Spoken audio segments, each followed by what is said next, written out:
உறவுகளே, இன்னைக்கு நம்ம வந்து நெய் சாதம் எப்படி செய்கிறோம் அப்படிங்கிறத நம்ம பார்க்க போகிறோம். அதுக்கு தேவையான பொருள்லாம் பார்த்துடலாமா? 2 பிரியாணி இலை, இந்த பட்டை, கொஞ்சம் லவங்கம், 1 கிராம்பு, அந்த பிரியாணி மசாலா ஸ்பைசஸ் இருக்கு இல்லையா, அதெல்லாம் எடுத்து வச்சுக்கிறோம். அதுக்கப்புறம் 3 பச்சை மிளகா, 2 பெரிய வெங்காயம், 2 தக்காளி எடுத்து கட் பண்ணி வச்சுருக்குறோம். அதுக்கப்புறம் புதினா கொஞ்சம், கொஞ்சம் கொத்தமல்லி எடுத்து வச்சுருக்கோம். அடுத்து இஞ்சி பூண்டு பேஸ்ட்டு ரெடி பண்ணி வச்சுருக்கோமா? இப்போ நமக்கு வந்து குக்கரு அடுப்பு பற்ற வச்சு குக்கரை வச்சு இப்போ குக்கர் நமக்கு வந்து ஹீட் ஆகிடுச்சு. எண்ணெய் ஊற்றிக்கிறோம். தேவையான அளவுக்கு எண்ணெய் ஊற்றிட்டு அதுக்கப்புறம் வந்து நெய் கொஞ்சம் நமக்கு நைஸாகிறதுனால கொஞ்சம் நெய் நமக்கு தூக்கலாகவே இருக்கணும். அதனால் இந்த டப்பா இருக்க நெய்யெல்லாம் நான் வந்து ஊற்றிடுறேன். அதாவது சின்ன டப்பா இருக்க நெய் ஃபுல்லாத்தையுமே நான் ஊற்றிடுறேன். இப்போ நமக்கு நெய் அந்த எண்ணெய் வந்து நல்லா ஹீட் ஆகிடுச்சா, இப்போ அந்த ஸ்பைசஸ் எல்லாம் நம்ம போட்டுக்கிறோம். போட்டதுக்கப்புறம் என்ன பண்ணாக்க இந்த ஸ்பைசஸ் எல்லாம் நமக்கு நல்லா பொரிஞ்சு வரணும். அந்த சோம்பு பட்டை இதெல்லாம் வந்து நமக்கு பொரிஞ்சு வரணும். பொரிஞ்சு வந்ததுக்கப்புறம் பார்த்திங்கனாக்க ஃபஸ்ட்டு எடுத்தோடனே இந்த பச்சை மிளகாவை நம்ம வந்து போட்டுக்கிறோம். நல்லா ஹீட் பொரிஞ்சு வந்துருச்சு. இப்போ பச்சை மிளகா போடுறோம். பச்சை மிளகாவும் நமக்கு நல்லா பொரிஞ்சு வரணும். அதாவது இந்த வெடிக்கும் தெரியுமா, பச்சை மிளகா போட்டோடனே வெடிக்கும், அந்த மாதிரி வந்துருச்சு. அதுக்கப்புறம் என்னாக்க வெங்காயத்தை நம்ம ஆட் பண்ணிக்கிறோம்.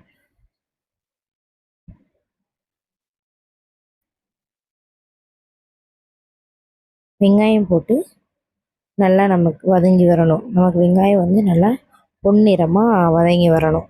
அதனால் பொன்னிறமாக வர வரைக்கும் நம்ம நல்லா வதக்கலாம். இப்போ நம்ம சீக்கிரமாக வெங்காயம் நமக்கு வதங்கினாக்க கொஞ்சம் கல் உப்பு போட்டோம்னாக்க சீக்கிரமாக நமக்கு வெங்காயம் வதங்கி வந்துடும். இப்போ பார்த்திங்கன்னா நமக்கு வெங்காயம் பார்த்திங்களா பொன்னிறமாக வதங்கி வந்துருச்சு. அடுத்து நம்ம தக்காளி சேர்த்துக்கிறோம். தக்காளி வந்து நல்லா மசிஞ்சு வரணும்.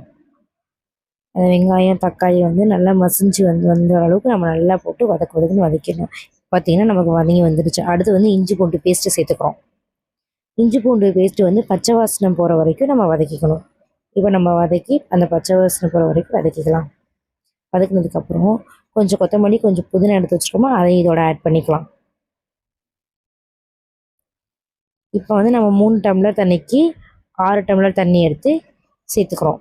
அதாவது அரிசி ஒரு 1/2 மணி நேரத்துக்கு முன்னாடி நான் ஊற வச்சுக்கிட்டேன். 3 டம்ளர் அரிசிக்கு 6 டம்ளர் தண்ணி சேர்த்துக்கிறேன். இப்போ நமக்கு வந்து தண்ணி சேர்த்தாச்சா, தண்ணி சேர்த்ததுக்கப்புறம் நம்ம ஊற வச்சுருக்கோம்ல அரிசி, அந்த அரிசி நம்ம சேர்த்துக்க போகிறோம். அதுக்கு முன்னாடி பார்த்திங்கனாக்கா தண்ணி இருக்கிற பதத்துலையே நம்ம வந்து சாப்பாட்டுக்கு தேவையான உப்பு சேர்த்துக்க போகிறோம். அது நம்ம சேர்த்துட்டாச்சு, உப்பு சேர்த்துட்டோமா. இப்போ வந்து நம்ம அரிசி ஊற வச்சுருக்கோம்ல அரிசி, அந்த அரிசியை இதோட சேர்த்துக்கலாம். சேர்த்ததுக்கப்புறம் இதை வந்து ஒரு கலக்கிடலாம். அரிசி அந்த தண்ணியெல்லாம் வந்து அந்த வெங்காயம் தக்காளி எல்லாம் அதோட வந்து இருக்கிற மாதிரி நம்ம நல்லா ஒரு கலக்கி விட்டுடலாம்.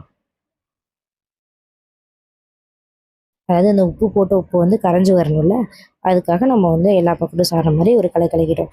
இப்போ நம்ம வந்து இது வந்து கொதிஞ்சு வரட்டும். கொதிஞ்சு வந்ததுக்கப்புறம் நம்ம விசில் போட்டோம்னாக்க கொஞ்சம் சீக்கிரமாக வெந்து வந்துடும். அதனால் நமக்கு வந்து கொதிஞ்சு வரணும். பார்த்திங்கன்னா இப்போ நிறையா வந்து மேலே நிறையா வந்து நமக்கு கொதிஞ்சு வர பக்குவம் வந்துருச்சு. இந்த பக்குவத்தில் நம்ம என்ன போட்டோம்னாக்க விசில் போட்டு ஒரு 3 விசில் விட்டோம்னு வச்சுக்கோங்களேன். ஏன்னா 1/2 மணி நேரம் நம்ம ஊற வச்சுருக்கோம். 3 விசில் விட்டாலே நல்லாவே தாராளமாக நல்லா உதிரியாக சாப்பாடு ரொம்பவே சூப்பராக வந்துடும். இப்போ நம்ம விசில் விட்டு பார்க்கலாம். இப்போ 3 விசில் போட்டு முடியாச்சா, 3 விசிலுக்கு அப்புறம் வந்து சாப்பாடு எப்படி இருக்குங்கிறத பார்க்கலாம். இப்போ நம்ம 3 விசில் விட்டு வச்சு இறக்கியாச்சு. இறக்கிட்டு இப்போ நம்ம சாப்பாடு திறந்து பார்ப்போம் எப்படி இருக்குது அப்படிங்கிறத. இப்போ பார்த்தீங்கன்னா நமக்கு மேலேயே பார்த்தீங்களா சாப்பாடு எப்படி தெரியுது, நல்லா உதிரியாக தெரியுதா. இப்போ பாருங்கள் சாப்பாடு எவ்வளோ உதிரியாக வந்திருக்கு பார்த்தீங்களா. இந்த ஸ்டைலில் நீங்கள் அதாவது 3 டம்ளர் அரிசிக்கு 6 டம்ளர் தண்ணி ஊற்றி என்னோடய ஸ்டைலில் நீங்கள் செஞ்சு பார்த்தீங்கன்னாக்கா நெய் சாதம் எவ்வளோ உதிரியாக அவ்வளோ சூப்பராக வரும் பாருங்கள். பார்த்துருக்கீங்களா. இந்த ஸ்டைலில் நீங்கள் செஞ்சு பாருங்கள். எல்லோரும் பிடிச்சிருந்தா லைக் பண்ணுங்கள், ஷேர் பண்ணுங்கள், கமெண்ட் பண்ணுங்கள். நம்ம நெய் சாதத்துக்கு வந்து என்ன பண்ண போகிறோம்னாக்கா சிக்கன் கிரேவி தான் பண்ண போகிறோம். அடுத்து இந்த வீடியோலேயே கண்டினியூவில் சிக்கன் கிரேவி வரும் பாருங்கள். இப்போ வந்து நம்ம சிக்கனை 1/2 கிலோ சிக்கன் எடுத்து மஞ்சத்தூள் போட்டு கழுவி வச்சுருக்கோம். இப்போ சிக்கன் செய்ய தேவையான பொருள்லாம் பார்த்துடலாமா. இஞ்சி பூண்டு கொஞ்சம் மிளகு, அந்த கரம் மசாலா ஸ்பைசஸ் வந்து 5 ரூபாய்க்கு கடையில் விற்கிது பார்த்தீங்களா, கரம் மசாலா பாக்கெட்டு, அந்த பாக்கெட்டு. இதை இத்தனையும் போட்டு நம்ம அரைச்சி தனியாக எடுத்து வச்சுருக்கோம். அதுக்கப்புறம் பார்த்திங்கன்னா தேங்காய் சோம்பு அதை தனியாக போட்டு அரைச்சி வச்சுருக்கோம். இப்படி சேர்த்து நீங்கள் அரைக்கும் போது அவ்வளோ சூப்பராக இருக்கும். இப்போது இதில் 2 பச்சை மிளகா, ஒரு 2 பெரிய வெங்காயம், 2 தக்காளி எடுத்து கட் பண்ணி வச்சுருக்கோம். இப்போ நமக்கு வானல் காஞ்சிருச்சு, எண்ணெய் ஊற்றிக்கிறோம். அதாவது அந்த பட்டை கிராம்பு அந்த பாக்கெட்டில் வந்து இஞ்சி பூண்டோட சேர்த்து அரைச்சிங்கனாக்கா அவ்வளோ வாசனையாக அவ்வளோ சூப்பரமாக நறுமணமாக சூப்பராக இருக்கும். நீங்கள் வேணால் அதை ட்ரை பண்ணி பாருங்கள், ஒரு தடவை இந்த ஸ்டைலில் செஞ்சு பாருங்களேன், அவ்வளோ சூப்பராக இருக்கும். இப்போ நமக்கு வந்து எண்ணெய் காஞ்சிருச்சு. இப்போ 2 பச்சை மிளகாய் எடுத்து போட்டுக்கலாம். இப்போ நமக்கு பச்சை மிளகா பொரிஞ்சு வந்துருச்சு. இப்போ நம்ம எண்ணெய் ஊற்றுனோடனே பட்டை கிராம்பு அதெல்லாம் போடுவாங்க இல்லையா, நம்ம தான் இஞ்சி பூண்டு பேஸ்ட்டோடையே வந்து சேர்த்து அரைச்சிட்டோமே, அதனால் தேவையில்லை. இப்போ பச்சை மிளகா இது கொஞ்சோடனே நம்ம டேரெக்டாக வெங்காயம் சேர்த்துக்கிறோம். இப்போ நமக்கு வெங்காயம் என்ன பண்ணணும்னாக்கா, வெங்காயம் பொன்னிறமாக வதங்கி வரட்டும்.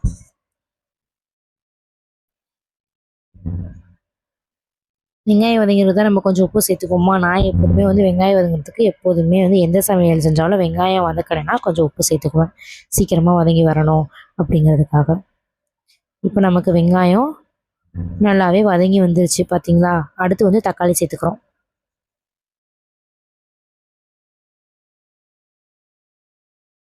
தக்காளியும் சேர்த்து நமக்கு தக்காளி நல்லா மசிஞ்சு வரட்டும். அதாவது கிரேவியை பொறுத்த வரைக்கும் வெங்காயம் தக்காளி நல்லா மசிஞ்சு வந்துச்சுன்னா, நல்லா தொக்கு பதத்துக்கு வந்துச்சுன்னா ரொம்பவே சூப்பராக டேஸ்ட்டாக இருக்கும். நல்லா வதங்காமல் அப்படியே ஒரு மாதிரி வெங்காயம் தக்காளி இப்படி முழுசு முழுசாக கிடந்துச்சுன்னா அது வந்து கிரேவிக்கு நல்லா இருக்காது. இப்போ இந்த ஸ்பைசஸ் அதாவது இஞ்சி பூண்டு பட்டை மிளகு இதெல்லாம் அரைச்சி வச்சுருக்கோம், அதை சேர்த்துக்கிறோம். இப்போ இதனுடைய பச்சை வாசனை போகிற வரைக்கும் நல்லா நம்ம வந்து வதக்கி விட்டுக்கலாம்.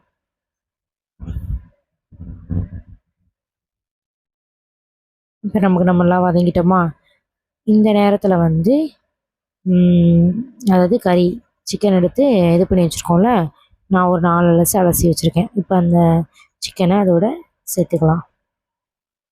அதாவது சிக்கன் அலசும்போது கொஞ்சம் மஞ்சத்தூள் போட்டு அலசுறீங்கனாக்கா கொஞ்சம் நல்லாயிருக்கும். நான் வந்து மஞ்சத்தூள் போட்டு தான் அலசுவேன். இப்போ கொஞ்சம் நமக்கு பார்க்கவே பளிச்சுன்னு இருக்குது பார்த்தீங்களா. இப்போ இந்த இடத்துல வந்து அந்த வெங்காயம் தக்காளி அதெல்லாமே வந்து இந்த சிக்கனோட சேர்கிற மாதிரி ஒரு பெதறி விட்டுக்கோங்க. பெதறிட்டு இப்போ வந்து நம்ம தண்ணியெலாம் சேர்க்கக்கூடாது. அதாவது சிக்கன் உள்ள தண்ணியே நமக்கு வெளியில் வர மாதிரி இருக்கணும்.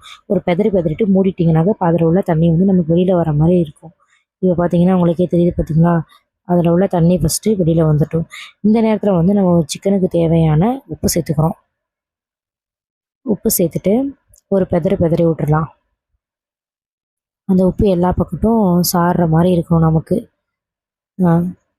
எல்லா பக்கட்டும் இப்போ சாரட்டும் நமக்கு உப்பு, அதாவது சிக்கனோட சேரணும்.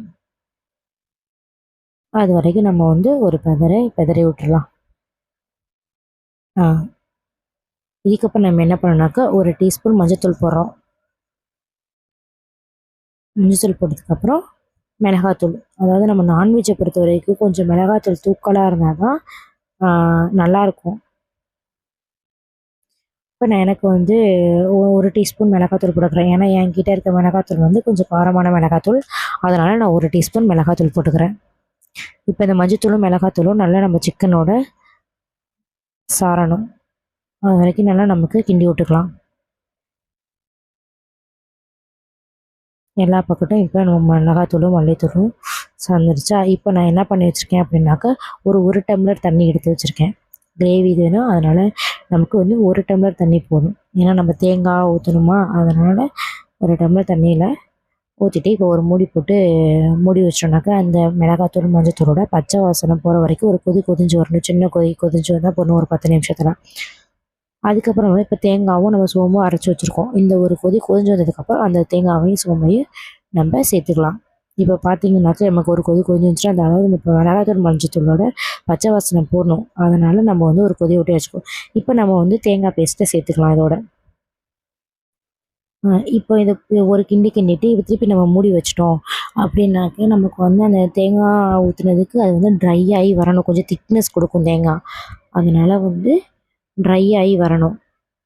மூடி போட்டு திருப்பியும் நம்ம மூடி வச்சு ஒரு 1/4 மணி நேரம் கழிச்சு திறந்து பார்த்தோன்னாக்க ட்ரை ஆகி நல்லாவே கெட்டி பதத்துக்கு வந்துடும். அதாவது கிரேவி அந்த இதுக்கு வந்து அந்த பதத்துக்கு வந்து வந்துடும். இப்போ பார்த்தீங்கன்னாக்கா நம்ம ஓப்பன் பண்ணி பார்த்தீங்கன்னாக்கா இங்கே பாருங்கள், கிரேவி பதத்துக்கு வந்துருச்சுன்னா இப்படி நீங்கள் சிக்கன் செஞ்சு பார்த்தீங்கன்னாக்கா எல்லாம் இந்த மெத்தடில் செஞ்சு பாருங்க, ரொம்ப சூப்பராக இருக்கும். பிடிச்சிருந்தா லைக் பண்ணுங்கள், ஷேர் பண்ணுங்கள், கமெண்ட் பண்ணுங்கள். நன்றி உறவுகளே.